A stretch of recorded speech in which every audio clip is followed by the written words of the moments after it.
guys, and welcome back to the Strength Collective, where we talk about all things health and fitness related with a sprinkle of strength. My name's Tammy.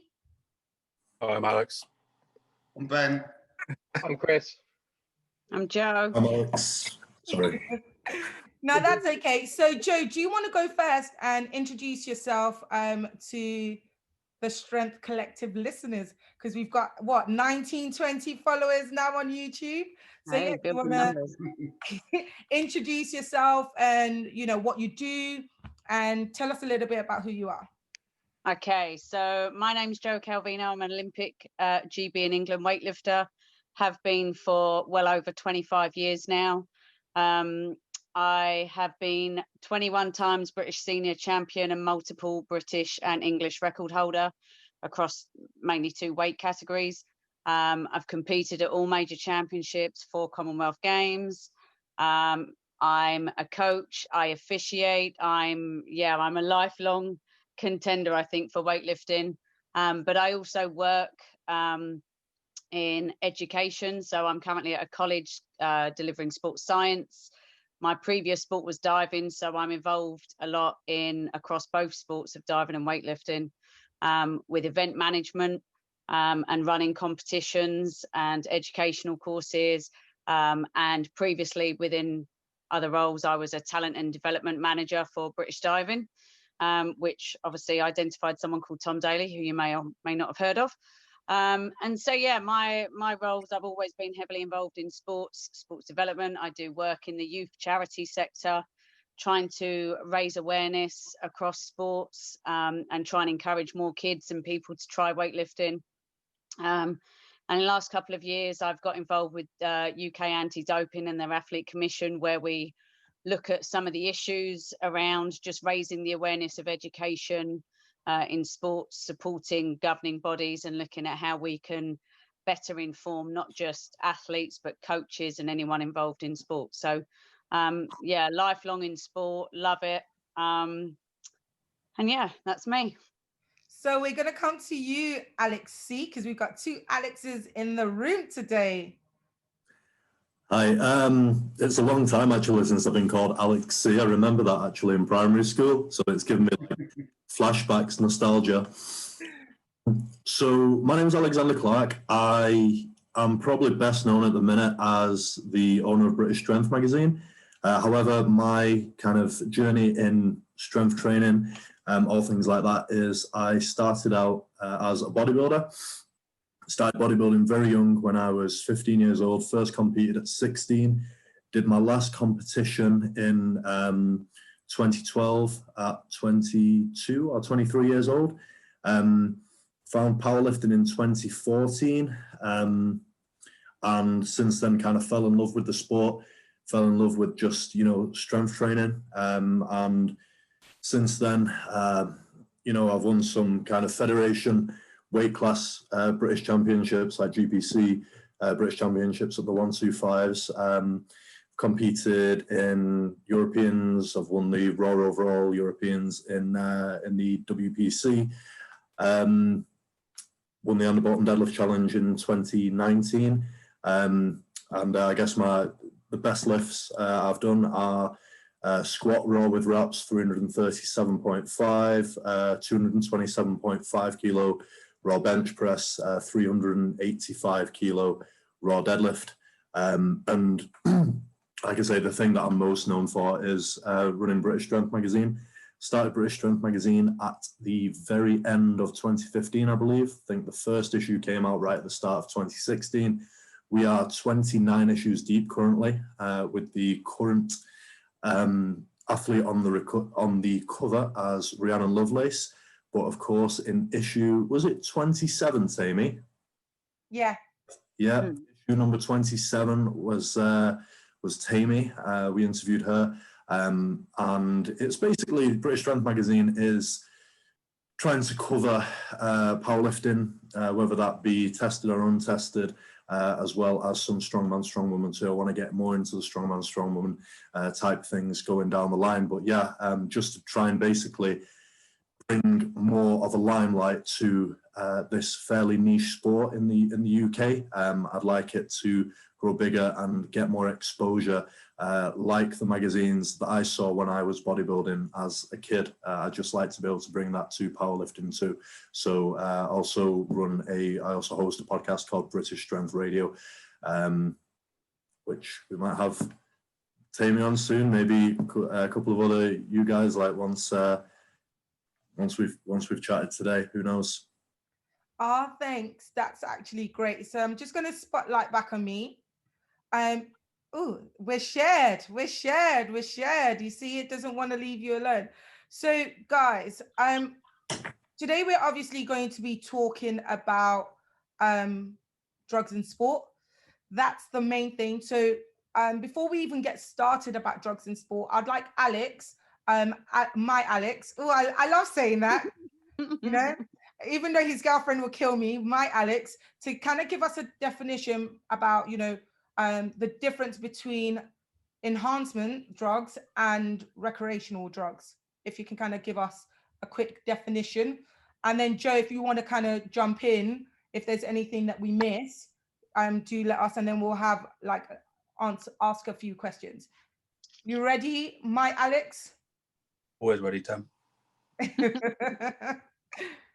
All right, guys. So we can look at drugs as anything introduced to the body which has a physiological effect, right? So it doesn't have to be thought of as like an injection or an ingestion. Anything you introduce to the body that has a physiological effect. Okay, so drugs in general is a really broad category. Like medicines wouldn't fall into that. Something where we're talking about performance enhancing drugs is very contextual, right? So we could have something like beta blockers, which would be a performance enhancing drug for, say, pistol shooting. But for powerlifting or like 100 meters, probably not great. So the idea of performance enhancing drugs is a substance which is introduced to your body to gain a competitive edge in a sport. I think that's probably how I do it. Would anybody else like to give us a definition or add anything to it? I think you hit the nail on the head there, to be honest. All I'm looking at is Chris's head to just see if Chris goes, because that's generally what Chris does when he wants to talk. So how do you guys feel about drugs in sport? Are they in terms of positive, negative, or you're just indifferent about it? Who wants to go first? Fingers up. Show me your fingers. Who wants to take this question?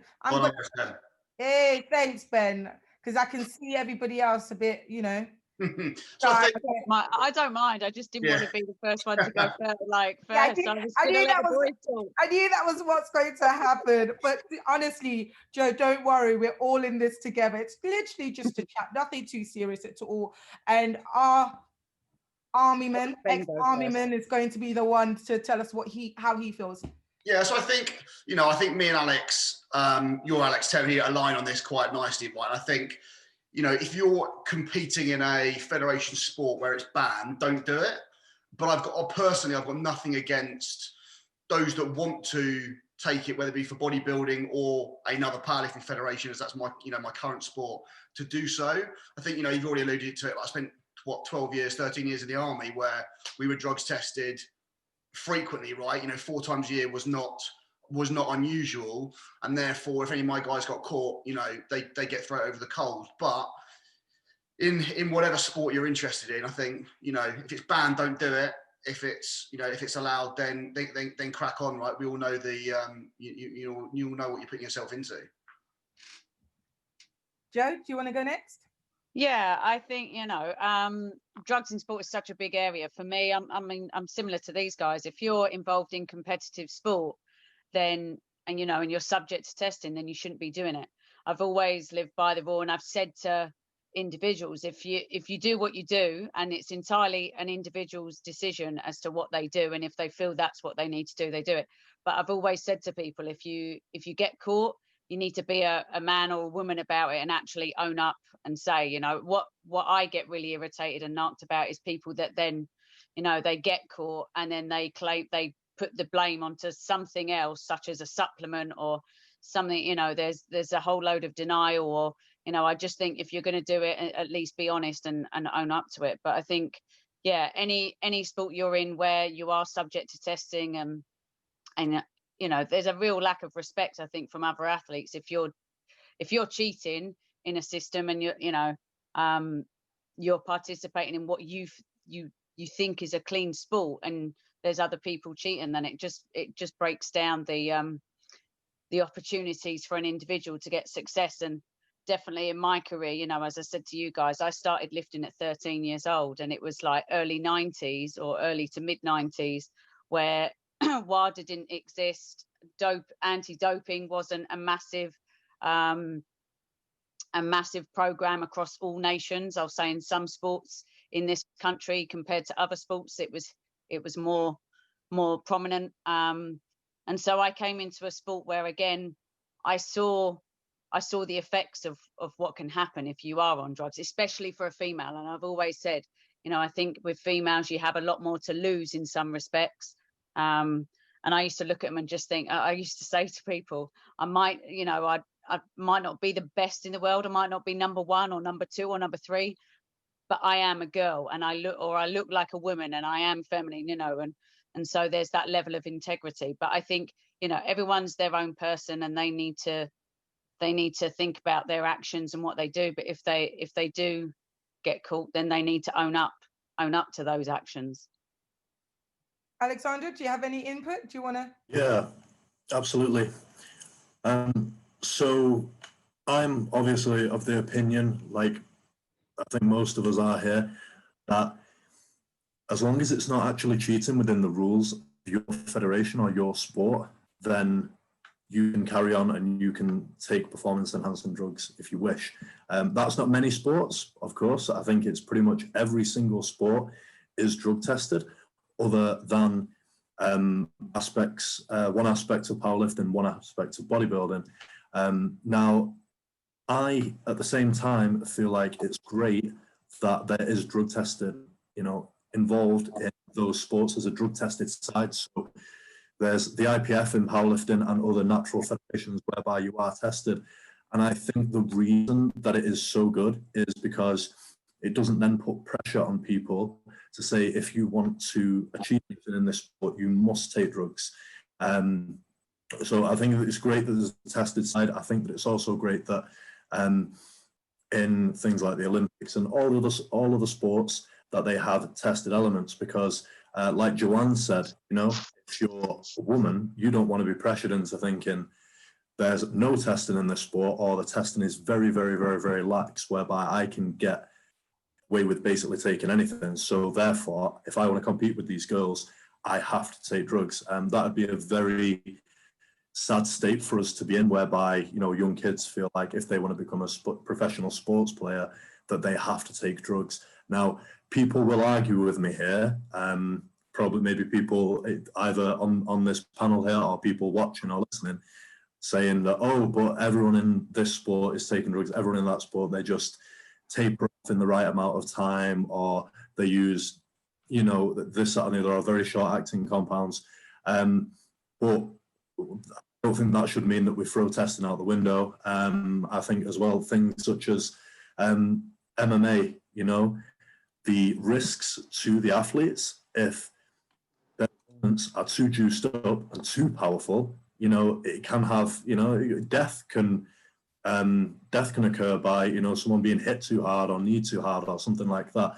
And also at this point, I'd like to add that I compete in the untested side of powerlifting. I've been untested since I started bodybuilding. I started taking steroids like very young, probably too young, 16 years old, going on 17. So I support having a tested side and testing within sports, even though I'm not, No,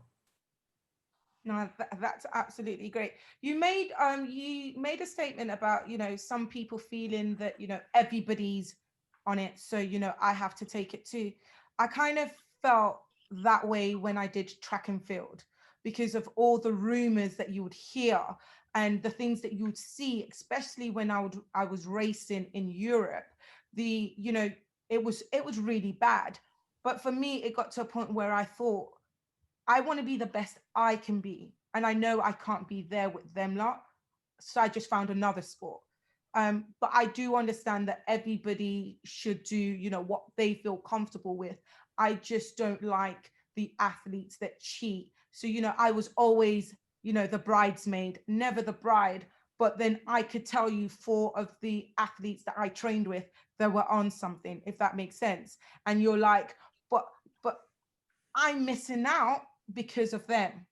So I do understand where you're coming from about, but I do also think there's still a lot of people out there that's still trying to get away with it. And I don't understand why they just, I understand why, actually. I was going to say I don't understand why, but I do. There's money in the sport. And where there's money, there will always be people trying to find a way to get ahead. But also this is people's livelihoods. This is their career. So if they also feel like they haven't got a choice, or this is what they need to get ahead, I can understand why they do it.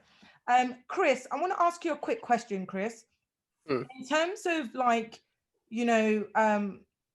obvious health reasons and implications of, why people take steroids and things like that, what would you say the pros and cons are? What, of taking performance enhancing drugs? Yeah, the pros, the cons. Let's have that little discussion, because I want it to be, I know you guys know me, I'm zero tolerant to drugs. But if somebody is going to take it in a non-drug tested federation, they should also know the pros and cons, if that makes sense. Make an informed decision. Not that we condone it, but make an informed decision and look after themselves.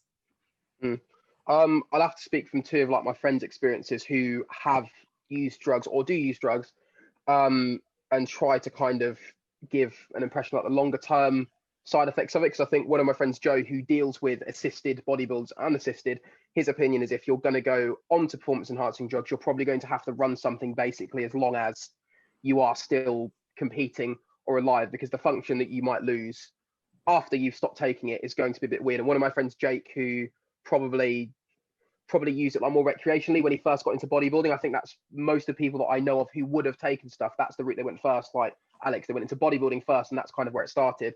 He just said that when he started playing American football, he came off of things. He was like, I'm not doing that because it's not fair. It's a drug tested sport, so I'll come off of drugs. And he just said it was like being a different person. And he said it took him a long time to adapt to it. So I think if anyone is going to do it legitimately, they need to think about what's going to happen when they come off of it. And they need to go talk to someone about what happens when you come off of it. Because obviously there's all the great benefits of it in terms of being able to train harder, be able to recover better. But what happens afterwards, I don't think that many people maybe think about it before they then start it. So then it kind of, they only find out, oh, this is what the actual long-term effects are after they've gone on it, and then it's maybe too late. Yeah, I think, sorry, can I just add in?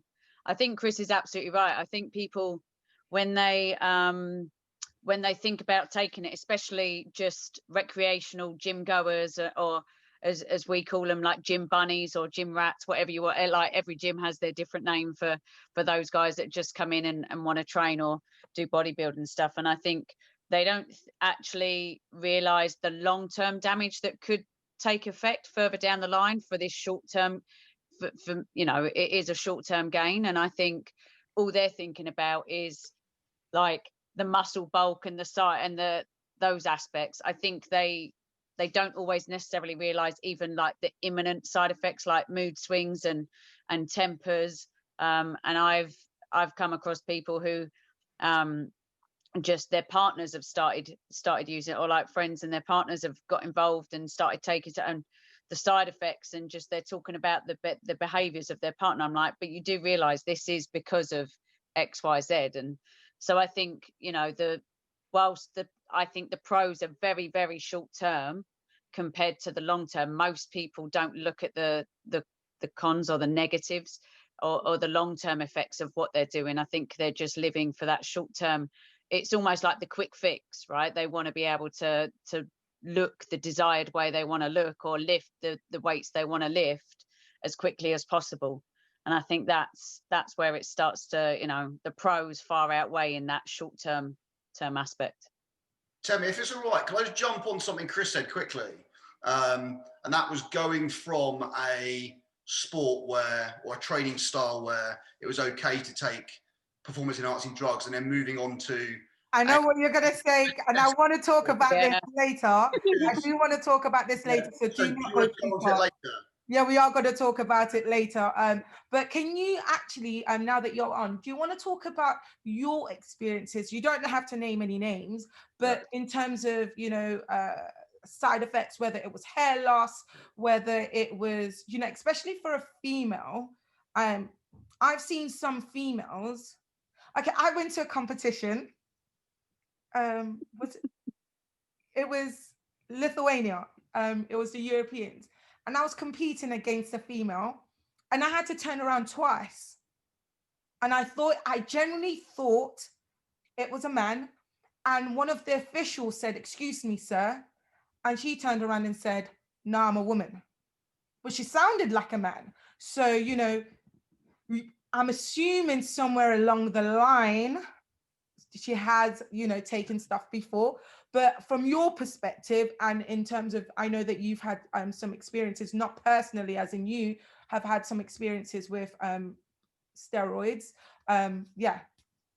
So I think, again, and I'm sure everyone's got an example of it firsthand, and it affects everyone differently. But from, having a very close personal relationship with someone who took a lot from a very young age, and we're talking, 15, 16, the mood swings, the unreasonableness of the behavior, every classic symptom that you could probably Google on the internet, if you were to take your body, your classic over the counter, easy to get hold of bodybuilding steroid, was embodied in this person.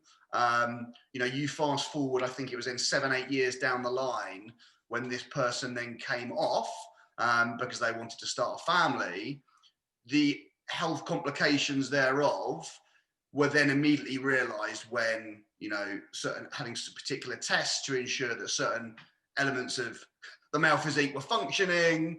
Let's be realistic, at that time when this male individual took steroids at 15, was not thinking about starting a family in 10, 15 years time. Now, I think that, it's a whole nother conversation for me when you talk around then, okay, I wholly condone youngsters getting involved in, power, weightlifting, powerlifting, strength sports. But at what stage, and this is a question maybe we do or do not cover today, should a 14, 15-year-old be allowed to compete in a untested federation? Again, maybe throw the question out there at this stage, because having close up seen the sort of the effects over a number of years coming off them, and then the non-sport related health impacts that's had, it's quite eye-opening when you see it firsthand. Can I just jump in around the age thing? Of course.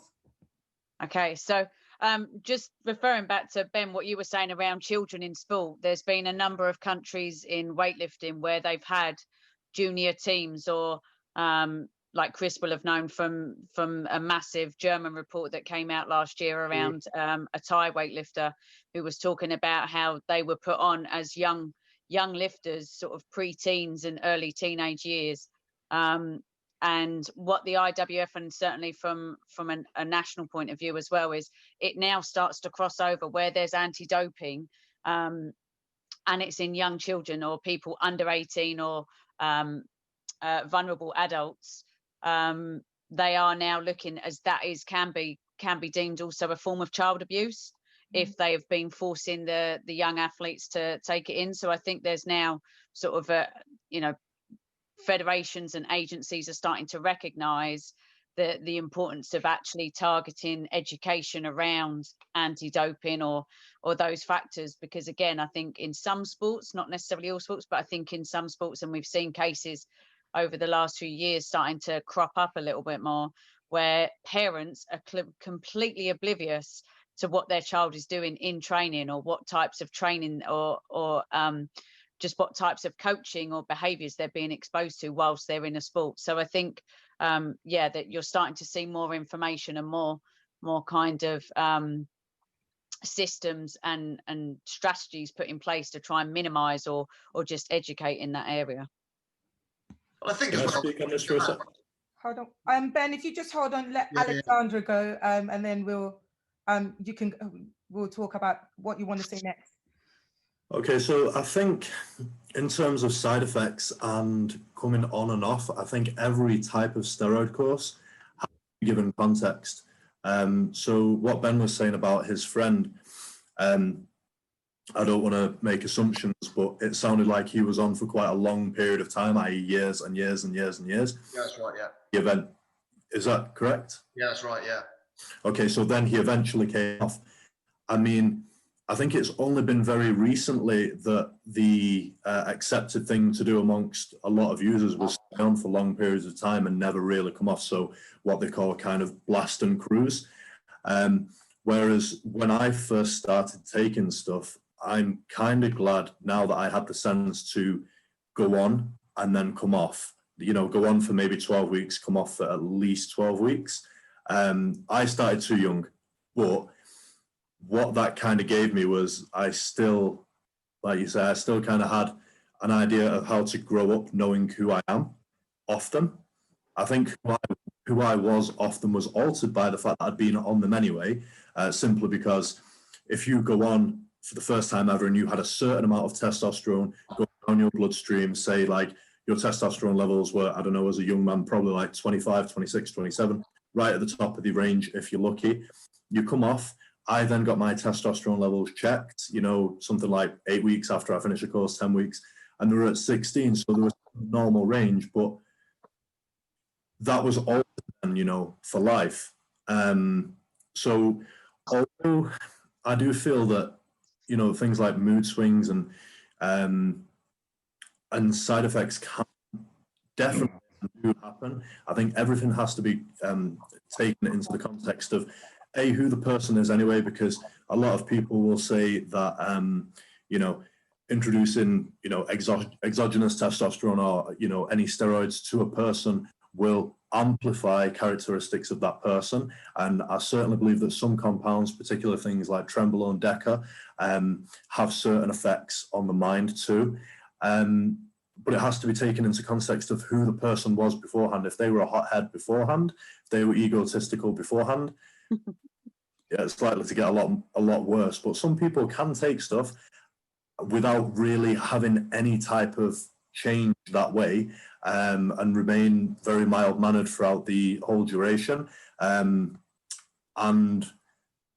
of course, I do certainly agree with the aspect of some people just don't think about it, what's going to happen when they come off.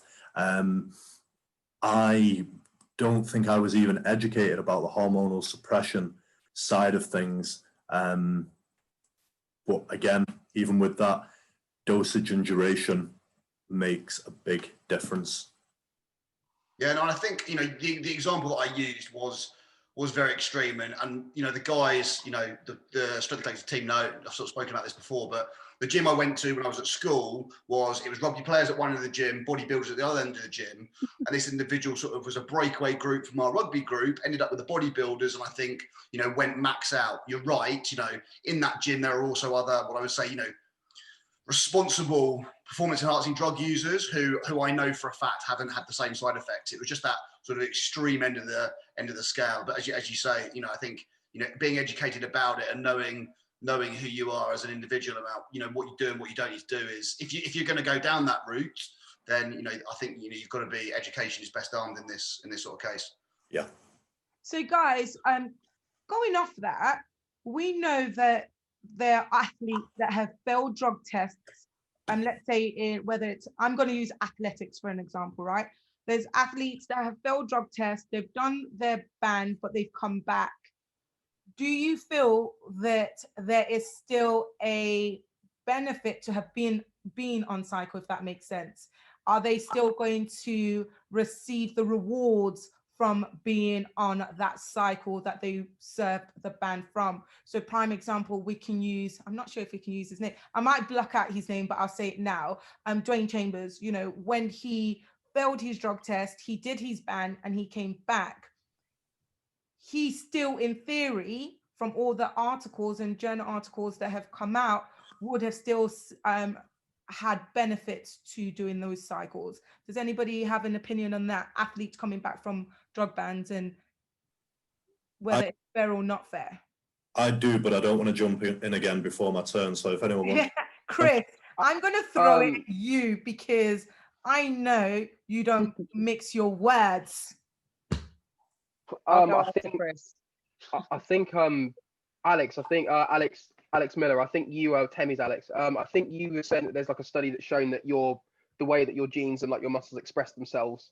Oh, we're going to go to Alex next, but I want to talk about you because so I think when it's like I think when it's like that, you have to almost be like, so they're always going to have a certain advantage, but then how long do you keep them out of, you know, a clean sport for? And I think some sports have like arbitrary rules, like you have to be clean or you have to be out of like the untested federation for so long. I think the IPF and GPC have that, I think, where like if you go to GPC and you compete in the untested fed, then you have to have so long before you can come back to the other one.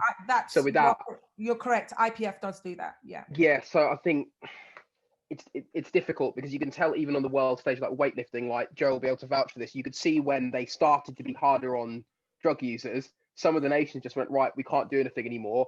And the way they turned up to Worlds was like some of them were like missing their best, you know, they were missing their best snatch weight, but in a clean and jerk. And you could tell they looked depleted because there wasn't something there. Whereas some of the people go and serve a drug ban and then they come back and they're doing the same weight or more and they look better. So it almost makes you question, okay, so are you having an advantage? And also, is someone being honest? Like when they come back, are they actually off or are they just learning to cheat the system better? I think it's a very hard one to be able to call, I think.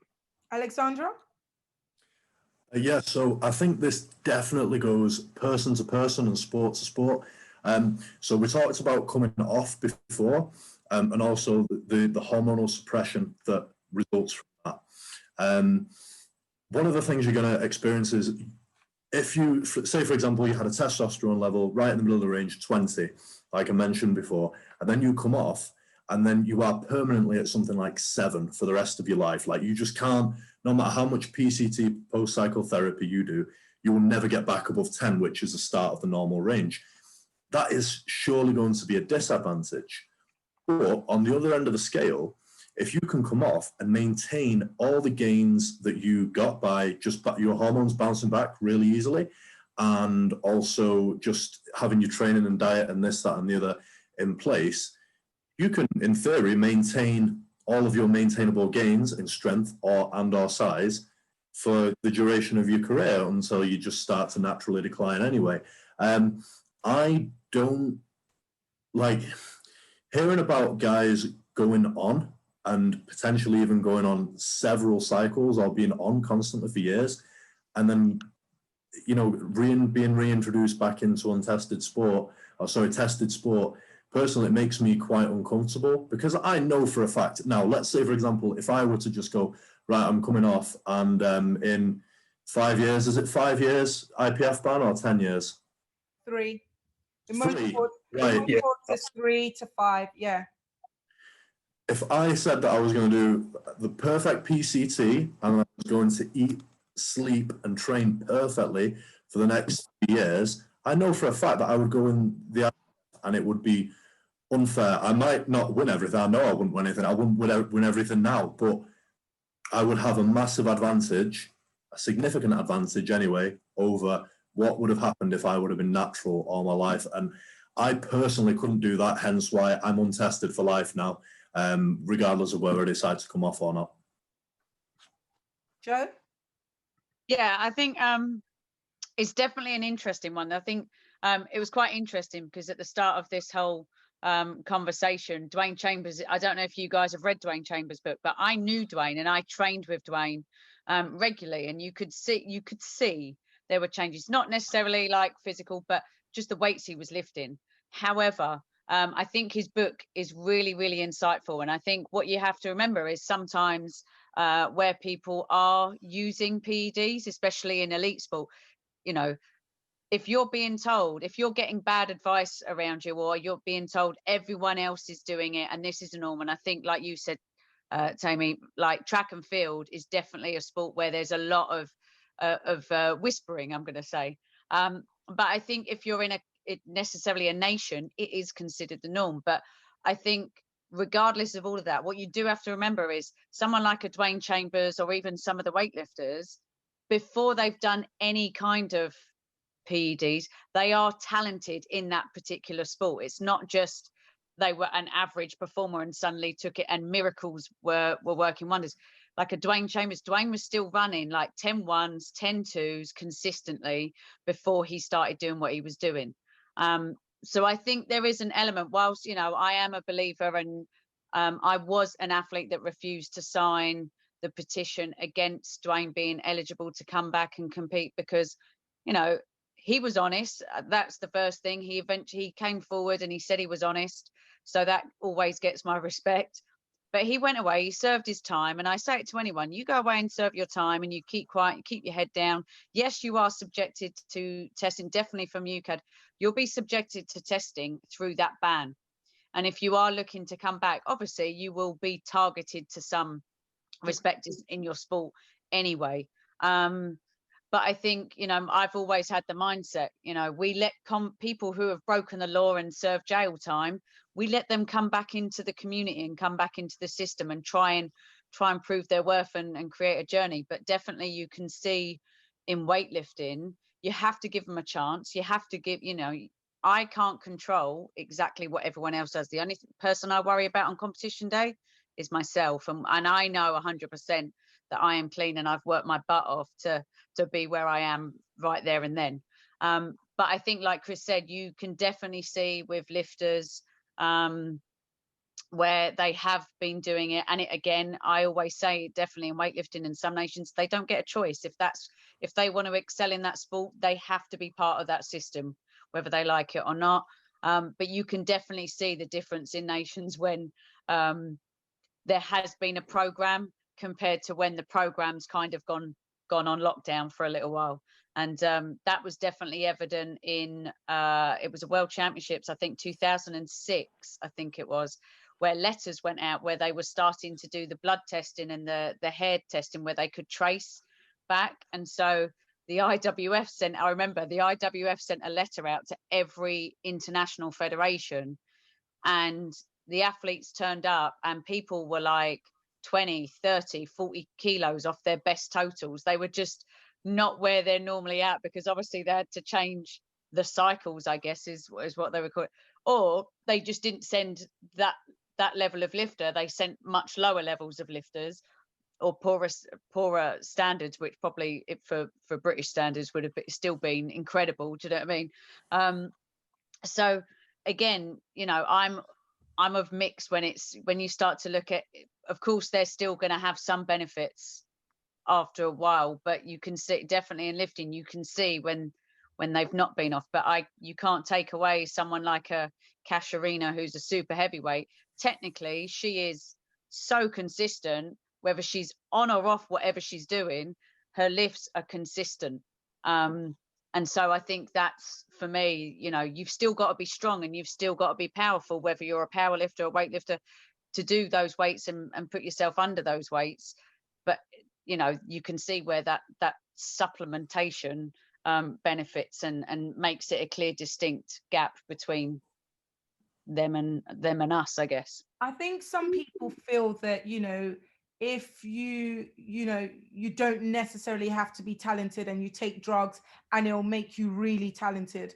Like, drugs does not make you, you know, talented. Whatever's there, your foundation is what's there, and it aids your recovery. Alex, my Alex, he's gonna kill me. My Alex, do you want to have a little chime in this? Because I know I love the way your mind, you know, I love the way your mind thinks, and I can just see your eyes going. So go in. I mean, everyone's kind of got it right. I think like everyone's kind of building a bigger picture, but just like to round up what everyone's saying, like what Chris alluded to, that study by Egno and Gunderson, that's about the mind nuclei study. We're saying when you're on AAS, you add more mind nuclei into cell. You want to explain what that is, please? Because not everybody's going to know. Well, yeah. With anabolic androgenic steroids. Thank you. That's the one, right? Okay. I don't know what you want me to explain. Mind nuclei are the kind of instructors of muscle cells. They tell muscle cells what to do. Okay, so when you take AAS, you import more minuclei into the cell, right? Which gives a larger potential to grow muscle. Cool. Now, in this Gunderson study, it showed the persistence of minuclei after steroids were stopped. Okay. Now, this was a mouse study. Okay, so and there is another study by Schwartz, but as the mouse study showed, I think it was 3 months, they maintained way more minuclei. Now, if we extrapolate, and this is a bad idea, my studies into human studies, that's a fucking long duration to hold on to minuclei. Okay, so the potential there is like Alex said, is you are just going to have the potential to be stronger. Now, if you are part of a high level environment and you have the right doctors, potentially you can hold on to that kind of stuff, right? If you're genetically gifted, you probably hold on to a lot of that potential. Okay, but and as Joe alluded to, like all sports have a skill component.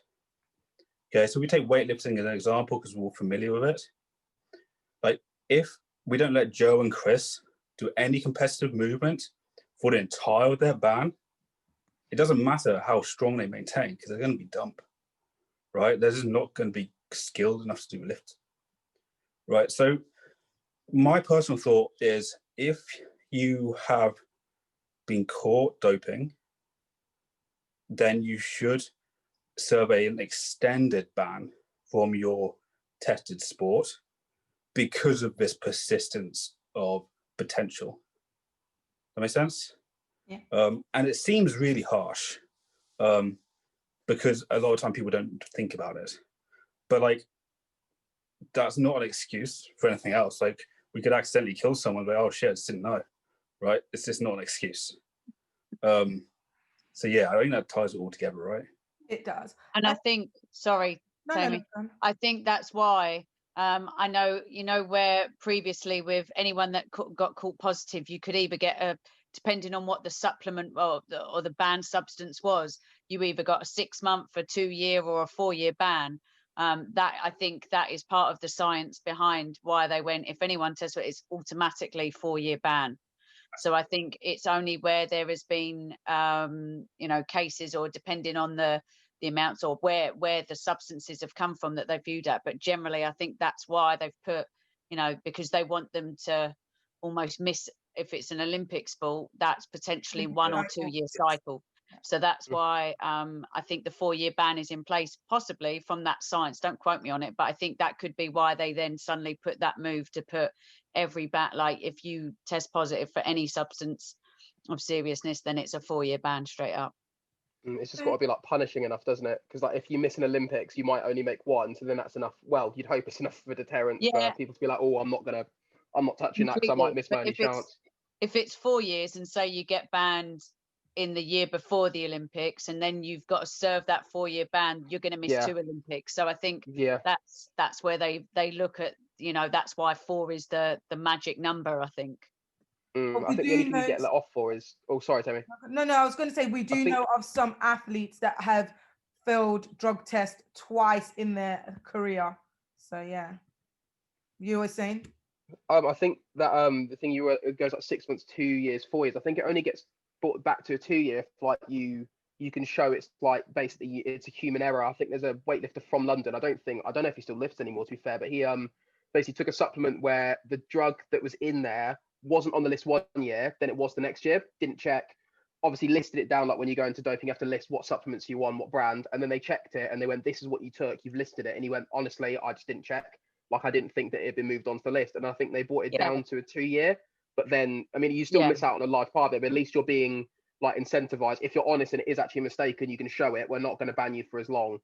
Yeah, and definitely when it is case by case, and there is obviously things like that, if people have declared stuff that they've taken and it's just negligence that they've not realized that it's a banned substance in competition, but they can use it out of competition, they will review case by case. And I think that's where it's fair. They might say, if you do this, so I know in America they do like an anti-doping education training, because it's almost like when you get done for speeding, you have to do the speed awareness course. It's a similar concept they've got in the States, which I'm not sure, you know, there's been some controversy over that, especially in USA weightlifting. But yeah, I think they do look at case by case and where it's.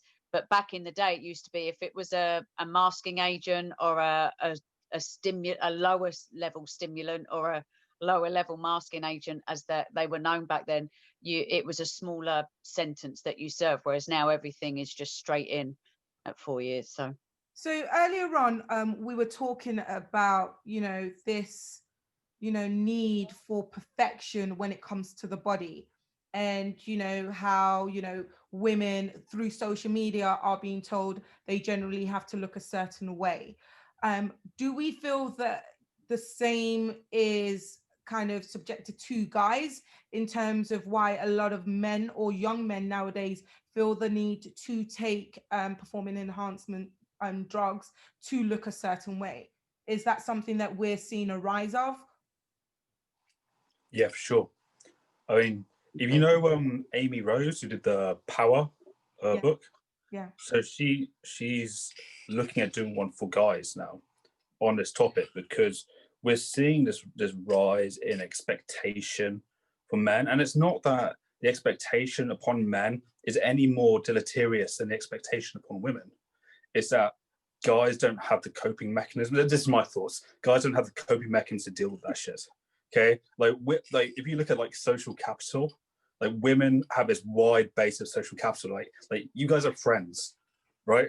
Guys, I don't know how it is, guys, but like there's not a ton of like close friends who you invest your social capital in, right? So it's that expectation is no different from the women's expectation to me.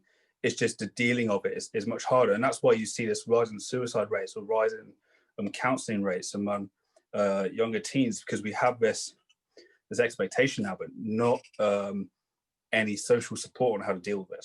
So I think, Joe, you alluded to that before, right? You said that you were seeing this huge increase in eating disorders between, was it 15 and 19? Is that what you said? Yeah, it was. So I think it was a report that came out, I think 2018, where there's been a massive increase in eating disorders between 11 to 18-year-olds, or around that sort of pre-teen to late teen age group. And I think now with social media, I think guys get more pressure. But like you said, Alex, I just think, you know, they are a little bit more sensitive in terms of talking to their friends. And, you know, I watched an episode of Friends this week, last weekend. I think it was the one where Ross and Rachel were saying, do you tell your girlfriends everything? And she's like, yeah, we tell each other everything. And it was about sexual fantasies and the Princess Leia thing. And he was like, really? And him and Chandler had this talk, and then it was exactly that. I think, guys, you know, I've got most of my students at my college, most of my courses, they're all boys, and some of them, they are quite, you know, they're, oh, can we go in the gym? Can we do this? Can we? The pressures to make sure they've got six packs and stuff, like, or just their arms. And I'm going, you do realize girls don't just like arms, like they're like, well, would you like, miss? I'm like, I'm not really I like everything to be proportionate. Like, you've got to have legs as well, but I will always have bigger legs than you. So, you know, so I always have a bit of a joke with them, but I always say to them, you know, it's not all about looking muscular and having a six pack. But I think the pressure is, you know, you watch movies like Magic Mike, and guys see these films where women, or just they hear women talking about guys, oh my God, look at his abs, and they talk about all of that stuff. And so I think, Joe, do you find that sometimes us women can be a lot more savagery than men? Because I remember I went out with my sister, and my sister walked up to this guy and slapped his ass, and she was like, that's a juicy ass. And it's weird the way women, we can talk about, not all women, but some women can just, you know, talk about a guy's body like it's a piece of meat. But the same can't be done the other way around. But men are hearing this and wanting that desired effect about themselves as well. Yeah, and it's interesting, right? Because when I go out, and if I'd go out with like a couple of the boys, because I was really the only girl in my gym for a long, long time, and so I am a bit of a lad, I think, like a lad. But we used to be out, and I'd be like, guys, like, check that girl over there, she's got a great rack, like, you need to, like, I'd be trying to like get them to go over, and I'm like, so I'd go over and say to the girl, and they're like, why are you going? I'm like, because I can get away with it. Whereas if you go over and say, darling, you've got a great ass, they'd be like, oh, the sleaze. So I think, yeah, and I just think, you know, they see some girls swooning over like massive biceps or whatever else, and guys just think that's what I need to be, especially young boys. They think that's what I need to be, I think you know. So I think there's a pressure in areas, and it's a bit like Ben will probably back it up, you know, it's the whole like men in uniform. Like I've got mates that are literally like, oh, a man in uniform, doesn't matter what uniform. I think women are more, I think we're worse at times, and especially in the last sort of 15 years, I think women have got more bold with it, whereas I used to hear guys saying stuff and I just used to be like, really? But now I'm probably just as bad in the gym. I'm probably just as bad, if not worse. Ben? Yeah, and I think I was going to say it's the availability of it as well, right? With social media, you know, and I know, you know, tell me we're the same age, but showing my age, Facebook didn't exist till I left university, right? So I didn't have to deal with, you know, the social media outlets and in front of your face every time you look at your phone and that ad pops up. You don't have to deal with it. Whereas, you know, the kids these days do. And, you know, guys, I don't know if you've seen it, but, you know, you'll get some bloke add you on Facebook or, you know, on Instagram, and you go, oh, who's this weirdo? And you look at it and it's some guy selling performance enhancing drugs on Instagram. But you then extrapolate that out. So you've got the 14, 15-year-old who sees, you know, the modern day Arnold Schwarzenegger. He sees, you know, big, strong. Panda, all of them, lot. Simeon Panda, all of those. Yeah. He's offering you some crap on the internet that he just, you know, now puts his bank card in, and there you go. And everything that Joe's just said, you compound that on top of it, and no wonder you get issues with, you know, 11 to 18-year-old, 17-year-olds, because it's in their face. I mean, I don't know what age kids get mobile phones these days. Probably 10, 11. Younger Even younger. As 9, I've got a client that's 9 and has a mobile phone, has an iPad, has everything, and she's only 9, and she's a client of mine, and she has a PT at 9 years old. Wow. You know? At 9 years old, I was still jumping in puddles. I was in a diving pool. So, but yeah, I'm like Ben. I didn't, you know, my lifting, in most of my lifting career, social media didn't exist. I was really fortunate as a young kid. I was doing sport. I didn't even go to a pub or anything, whereas my mates were doing that at like 14, 15, 16. I didn't go to my first pub like until I was 16, 17. I didn't even go to a nightclub until I started college. Like, and that was my first experience. All my mates had been doing it for donkey's years before, and I was like, this is amazing. That's what sports gives you. It gives you that routine, because I don't drink, I don't smoke.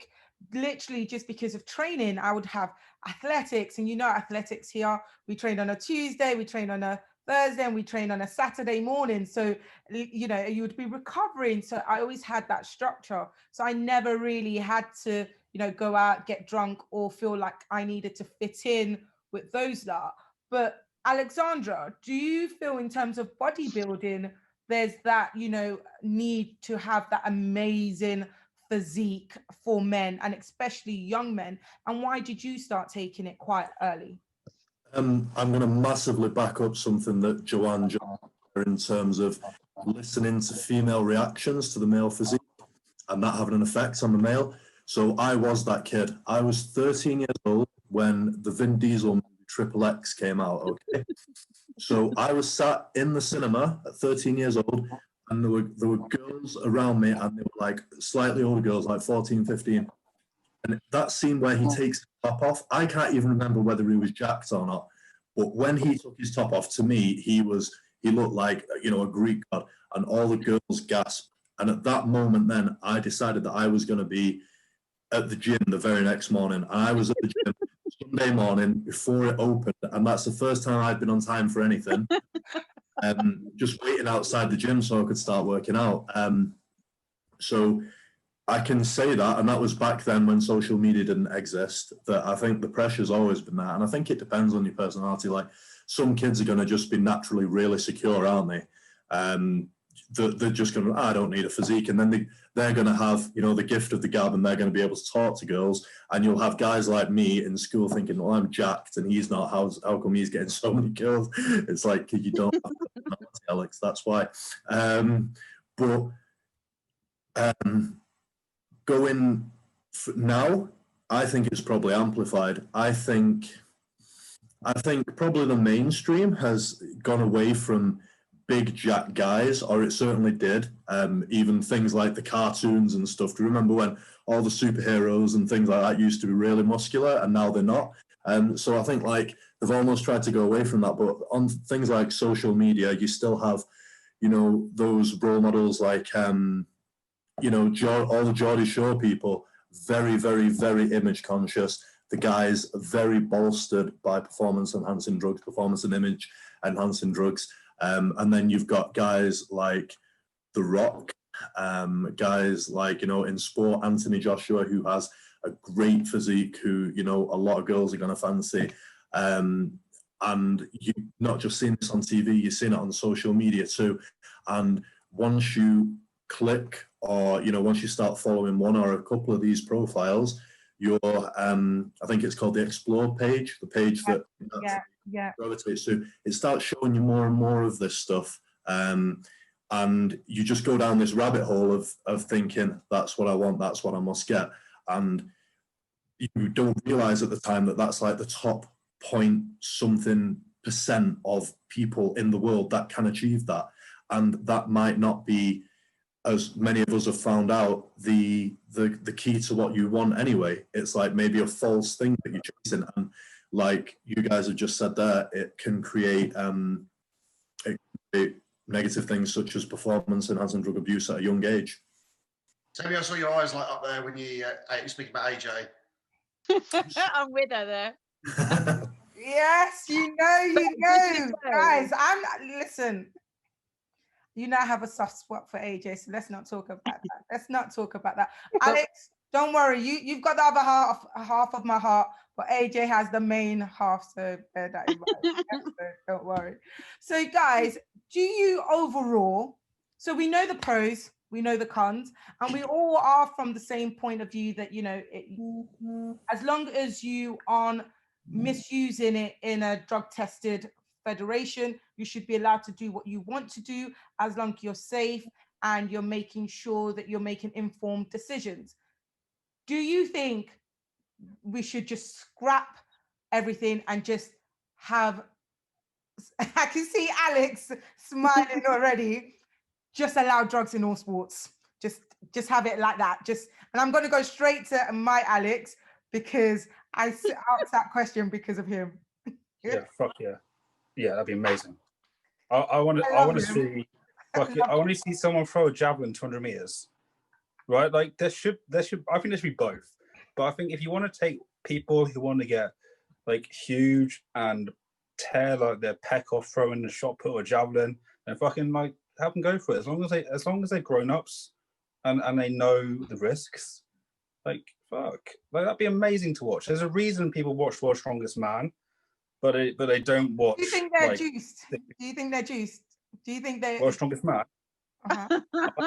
Sorry. I can't say it, but you can. Go on. Yeah, I have a friend who competes in World's Strongest Man, and I would say yes, they are. yeah. So yeah, I would say yes.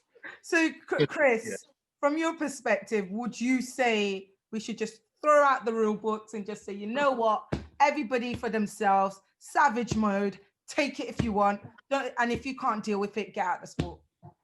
No, I think you have to have both. I think like some people will almost treat it as like if you have like an amateur version of the sport, and then obviously the professional side, that's kind of synonymous with, well, this is where you go if you're not going to be tested, and here's what you do if you want to go into a tested sport. You have to have both sides. Otherwise, if you think about the rift that will be created if you just have lots of people who just want to have a nice time and just compete because they enjoy it, and then they're going up against people who are juicing, it would make sense. Like with weightlifting, it's just a case of someone's always going to total 40, 50 kilos more than you, and you're just not going to really worry about it because, well, I'm just not going to beat them. But if it's like rugby and you don't have testing across the board, and then like, well, you can see the difference when like in New Zealand, they have different weight classes in certain schools, because a lot of kids will just get plowed over by a kid from Tonga or from Samoa who's grown up quicker than them, and then they get concussions all the time. So they split them up. So just from that, if you look at the benefits of being bigger and stronger, you do need to have that. I think you need the separation for sure. Alexandra, I think both is good. Alexander, I'm going to throw that question at you. By the way, this is just a bit of a laugh because we've all said our viewpoints on it. But come on, Alex. Can You I know take what? you to the dark It's a side? difficult one, and I'm probably the person who you'd expect to say, yeah, just. I don't think you would, though.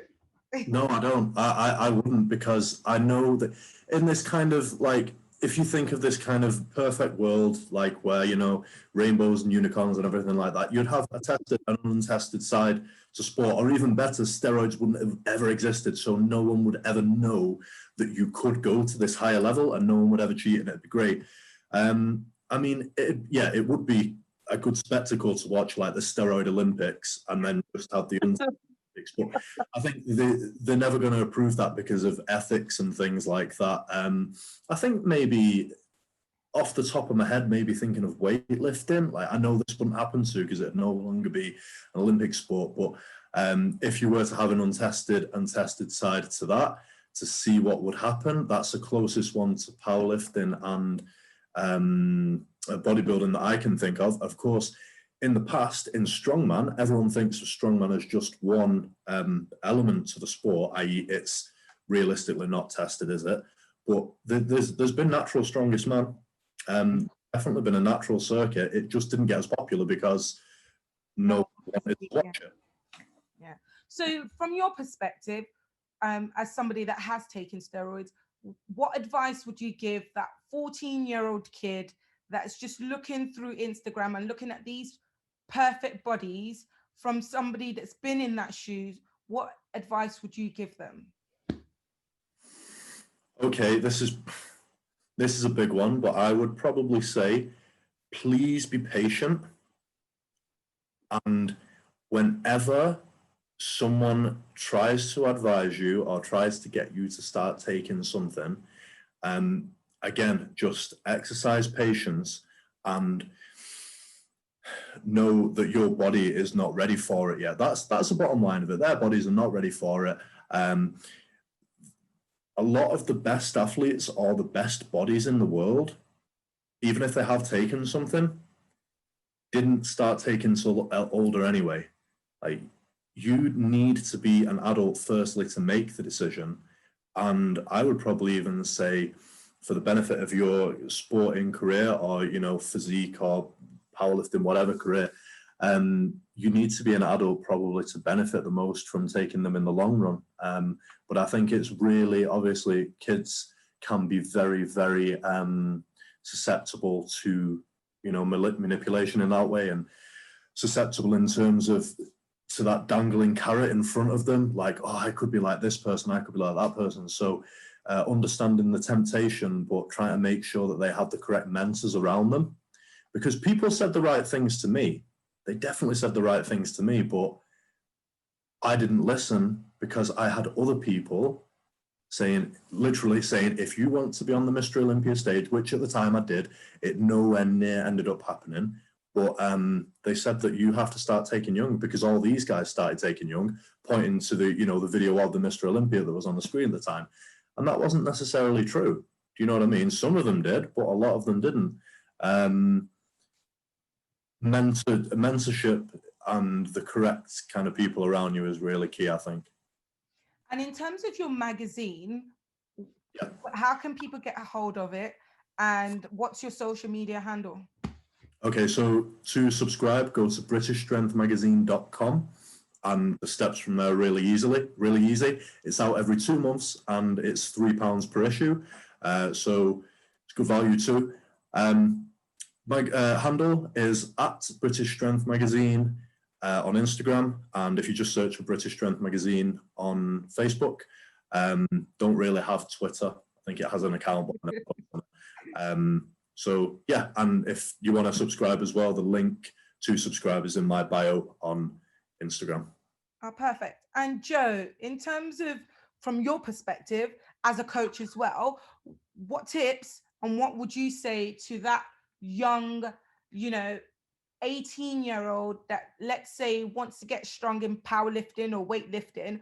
What would you say to her from your perspective as a coach as well?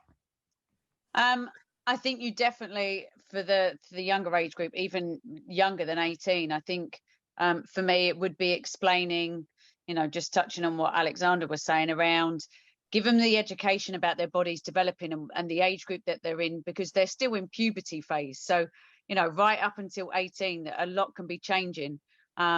And even when you start to hit your early 20s, I still had like what I called my puppy fat. I didn't really start to get leaner until after sort of my early 20s, which was quite interesting in my journey. But I think if they were to get involved in the sport, get themselves knowledgeable, get onto, I always send out like, and even in the gym, I give out the prohibited list or any resources, educate the parents, because the parents are going to be key if they're around them and they're watching them at home and what they're doing. And I think it's just that the sooner you can get into a routine of them checking any medication on Global Dro or any supplements on Sport Inform or Inform Sport, sorry, the easier it is for them to get used to and adapt, and that becomes routine in their habit when they're going to get supplements or they're checking medication. And it is staying up to date and just trying to be someone they can come to. And I still get athletes who have been my teammates for 20 years messaging me on stuff around like supplements and medication and anti-doping rules and like, what's the system now. And so where possible, I always try and update and make sure. So for example, like now with coronavirus, the first vaccine has been signed off by Global Dro, but obviously it takes quite a while for things to get signed off because it's global. So they have to have doctors from all over the world check the ingredients, check it's appropriate, check it's, because some substances are banned in this country that are not banned in others for out of competition. And so it's just checking and raising the awareness. But I always, as much as possible with information, I try and educate people to use the UK anti-doping website. If they notice anything or have people talking to them, I always say to them, you need to do research, same as you would anything. If you're buying a new phone, they'll research the phone or the iPad or whatever it is they do. It's the same process they have to take if they're getting told. And I've had many lifters come up to me and say, this coach has said this or this coach has said that. Every coach is an expert in their own mind and in their own way. And we've probably all had it where, you've had a coach come up and say, you don't do this and you don't do that, or X, Y, Z. So again, I think it's making sure when you are coaching, especially younger athletes, you're building that rapport with them as soon as you can and educating them. And it's not like being militant and, drumming it into them like with a hammer. It's just saying, right, if you're ill, you need to, like, you can't take that, like Lemsip is a classic. So pseudoephedrine, can't have it in competition. So, it's stuff like that they need to be aware of. So I try to, where possible, just let them know, but I try and get them, signpost them to the information they can access from their phones or from anything else. So yeah, that's what I would say. And in terms of how people can get hold of you and get in touch, or even if it's just for training, what's your social media handle? So my social media on Instagram, I'm official Joe Calvino. You might go on to just Google Instagram, search Joe Calvino. You might get a load of Iranian Instagram accounts that have been set up from a previous Twitter post that I put about an Iranian lifter in 2016. It was like ridiculous. And my Twitter account is at Joe Calvino. So yeah, you can message me on those two social media platforms. So that's pretty much it for us today. Don't forget, guys, that WADA has updated their banned prohibited list. Yeah, so that has been updated. And please don't forget to follow us on Instagram, which is The Strength Collective, and also follow us on YouTube. Don't forget to like, share, and subscribe, and we will see you next episode. Bye, guys.